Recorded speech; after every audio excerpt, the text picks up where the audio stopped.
원주 화훼특화 관광단지가 조성될 예정 부지가 무더기로 경매에 나왔습니다. 자금난 논란 속에 사업 추진 전망에 관심이 쏠리고 있습니다. 도내 표준지 공시지가가 작년보다 5.79% 올랐습니다. 동계올림픽 등의 호재로 이미 땅값이 많이 오른 상태여서 상승폭은 완만했습니다. 정부가 예비타당성 조사 제도를 손질할 예정인 가운데 예타 조사 대상이 된 동서고속도로 제천 영월 구간 사업에 어떤 변화가 있을지 주목됩니다. 원주시가 시내버스에 공공 와이파이를 설치했습니다. 전체 시내버스 166대 가운데 우선 89대에 설치하고 시범 운영에 들어갔습니다.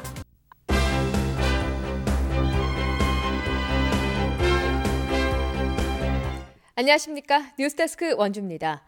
도내 표준지 공시지가가 작년보다 5.79% 상승한 것으로 나타났습니다.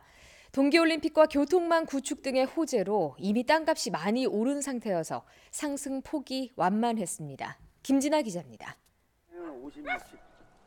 원주시 지정면의 한 농지입니다. 이 땅의 개별 공시지가는 제곱미터당 7만 1,000원으로 7년 만에 2배 가까이 올랐습니다. 교통 호재와 인근 주택단지 개발 상승세를 탄 겁니다. 교통 인프라나 역세권 주변의 기대 심리가 가장 적용됐다고 볼 수가 있습니다.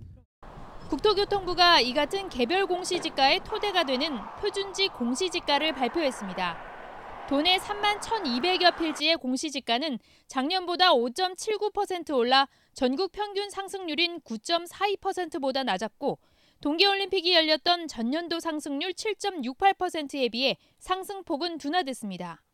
광역교통망 확충이라든지 동계올림픽 등으로 여러 가지 호재가 있어서 지가 상승이 급격하게 일어났던 상황들이 있었고요. 그리 어느 정도는 반영된 지금 현재 상황에서는 좀 완만하겠지.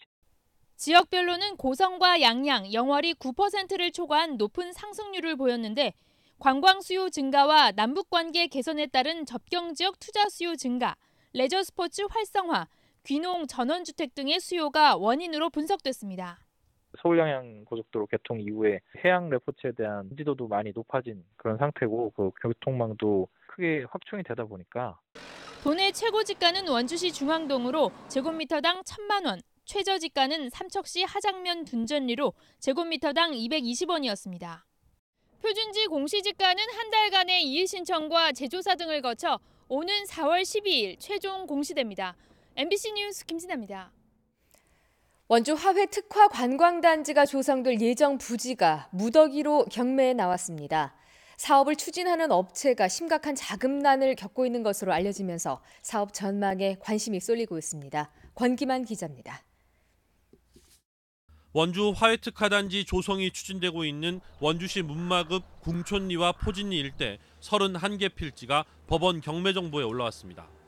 총 면적 4만 1,540제곱미터, 감정가액은 30억 원이 넘습니다. 소유자는 주식회사 원주 화훼특화 관광단지 대표. 사업 초기 은행권 대출을 받아 매입한 부지들인데 이 대출금을 갚지 못해 결국 경매에 나오게 된 겁니다. 사실 1, 2년 전부터 화훼단지 예정 부지가 경매에 나오긴 했지만 이처럼 규모가 큰 건은 처음입니다.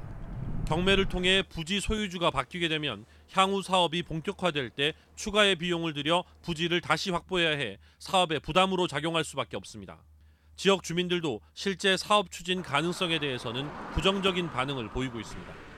돈이 많은 분들이 이거 들으셔 한다면 하는 거고 못하고 있으면 그냥 이러는 거고 그렇지. 먼저 땅 상인은 망했을 거예요.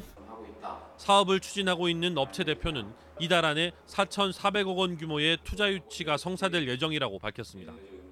최근 10여 년 동안 원주 지역 최대 화두가 되고 있는 화훼특화 관광단지. 관광단지 조성계획 신청 기한이 1년 연기됐지만 자금난 논란이 끊이지 않으면서 향후 사업이 어떻게 전개될지 시민들의 관심이 높습니다. MBC 뉴스 권기만입니다. 정부가 상반기 중에 예비타당성 조사 제도를 대폭 손질합니다. 경제성보다는 균형 발전에 초점을 맞출 것으로 예상되는데요. 인구 부족과 인프라 미비로 번번이 발목을 잡혔던 동서고속도로 제천 영월 구간 사업에는 어떤 변화가 있을까요? 홍한표 기자가 보도합니다. 동해안과 서해안을 연결하는 동서 육축 고속도로 제천 영월 구간 건설 사업이 정부의 예비 타당성 조사 대상에 선정됐습니다. 지난 2017년 고속도로 건설 5개년 계획에 반영된 이후 예비 타당성 조사 대상에 들게 된 것은 이번이 처음입니다. 강원도는 3, 4월쯤에 1차 심의가 열릴 것으로 내다보고 폐광 지역의 낙후된 경제를 되살리는 데 꼭 필요하다며 정부를 설득할 계획입니다. 평택서부터 시작해갖고 단절 구간이거든요. 여기가 이제 폐광 지역이 같이 맞물려 있다 보니까 강원 남부권 폐광 지역의 자생력 제고 부분도 같이 이렇게 좀 건의를 드리고 있습니다. 제천에서 단양을 지나 영월까지 연결되는 30.8km 구간을 건설하는 데는 모두 1조 2천억 원이 들 것으로 예상됩니다. 사업이 확정되면 이후 정선 태백 삼척으로 연결되는 구간도 순차적으로 이루어질 것으로 전망됩니다.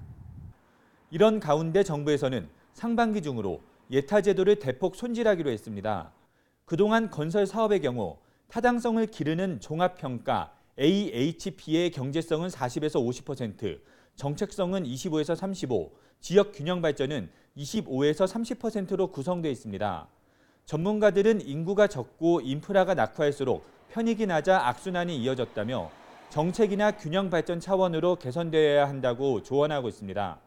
과거에는 이제 어떻게 보면 경제성 중심의 그 틀이었다면 지역 균형 발전이나 낙후 지역의 어떤 개발 이런 데 초점을 좀 맞춰서 전환을 하자. 평가 체계를 좀 바꾸자라는. 또 평가위원회 상당수가 한국개발연구원 KDI의 위원들로 구성된 만큼 외부 전문가, 지역 전문가의 비중을 높여야 한다고 주장하고 있습니다. MBC 뉴스 홍한표입니다. 양양의 유명 사찰인 휴휴암이 점거하고 있는 건물에 대해 법원이 강제 집행을 시도했지만 무산됐습니다. 집행 시도 과정에서 승려와 신도들이 거세게 반발해 마찰이 빚어졌습니다. 배연환 기자가 보도합니다. 춘천지법 속초지원 집행관이 건물 앞에서 강제 집행을 고지합니다. 민사집행법 제5조 6조에 의거해서 참여 증인 2명의 입회하에 지금부터 강제 개문에 들어가겠습니다. 집행관들이 문을 열려고 하자 건물 안에 있던 신도와 승려들이 막아섭니다. 양양의 휴휴암이 다른 기관 소유의 토지를 점거해 법원이 강제 집행에 나선 겁니다. 법원의 강제 집행이 시도됐지만 사찰 측이 거세게 반발하며 대치 상황이 이어졌습니다. 집행관들이 건물 진입을 시도하지만 신도들이 온몸으로 버텨서서 출입을 막습니다. 문을 안 열었잖아요. 대화를 하고자 하는데도 문을 안 열었. 빨리 문 여세요. 물러나세요. 휴휴암 내 토지 일부를 소유하고 있는 영농법인은 사찰이 이용 중인 건축물 철거와 대지인도 민사소송을 제기해 2013년 승소했습니다. 이에 따라 6년 만에 강제 집행이 시도됐지만 거센 반발로 결국 집행을 포기했습니다. 법원 측은 사찰 측과 협의를 거쳐 한 달의 기한을 준 뒤 자체 철거하지 않으면 강제 집행을 다시 실시하기로 했습니다. MBC 뉴스 배연환입니다.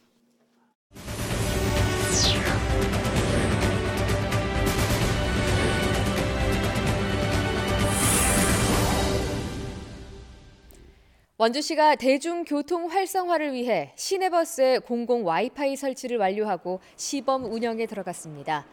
원주시는 전체 시내버스 166대 가운데 이용자가 많은 노선을 중심으로 선정된 68대에 대해 공공 와이파이를 설치해 시민들이 무료로 이용할 수 있다고 밝혔습니다.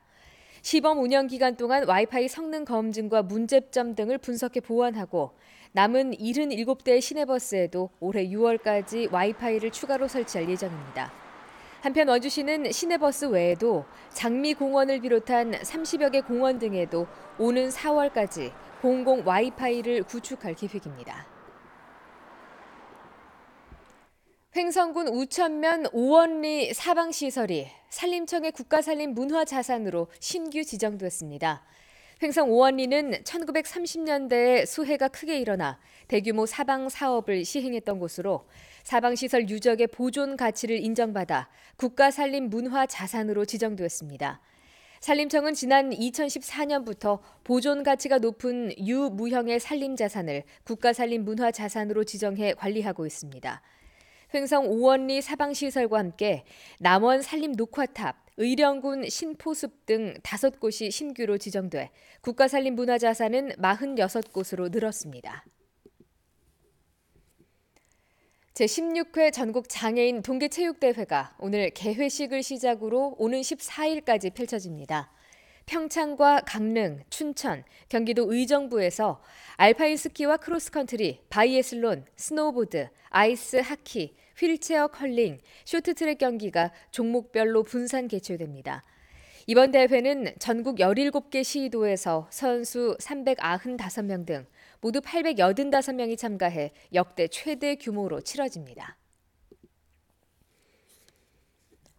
횡성군이 손실보전금 확대를 요구하며 시내버스 운행을 중단해온 태창운수를 면허 취소 처분했습니다. 횡성군은 지난달 31일자로 태창운수의 면허를 취소해 시내버스 10대의 번호판을 영치하고 운행 중단에 투입된 전세버스 비용에 대한 구상권 등 향후 대응을 검토 중입니다.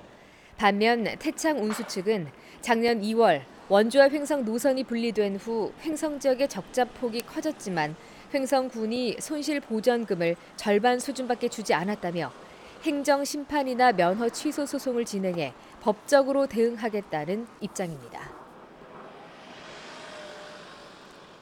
영월군이 관내 시설 채소 농가 10곳에 물관리 자동화 시스템을 보급합니다. 물관리 자동화 시스템이란 토양 수분 센서 등을 활용해 토성을 분석하고 작물 생육 시기에 맞춰서 필요한 물을 자동으로 공급하는 시설로 스마트폰을 통해서 원격 모니터링과 제어가 가능합니다. 농촌진흥청의 지원으로 추진되는 이번 사업은 3월 중에 농가 신청을 받고 5월이면 본격적으로 운영될 예정입니다. 원주시가 과수 화상병 예방을 위해 재배 농가에 약재를 공급합니다. 원주시는 과수 화상병과 가지 검은 마름병 예방을 위한 방제비 4천여만 원을 확보하고 적기 방제를 위해 사과와 배 등 과수 농가에 이달 말까지 약재를 지원할 예정이라고 밝혔습니다. 과수 화상병은 잎과 줄기, 열매 등이 화상을 입은 것처럼 검게 변해 말라 죽는 병으로 지난해 원주에서는 2개 농가에서 발생해 과수 전체를 매몰 처분했습니다. 횡성군이 3일 공원에 유아 숲 체험원을 조성해 다음 달부터 운영에 들어갑니다.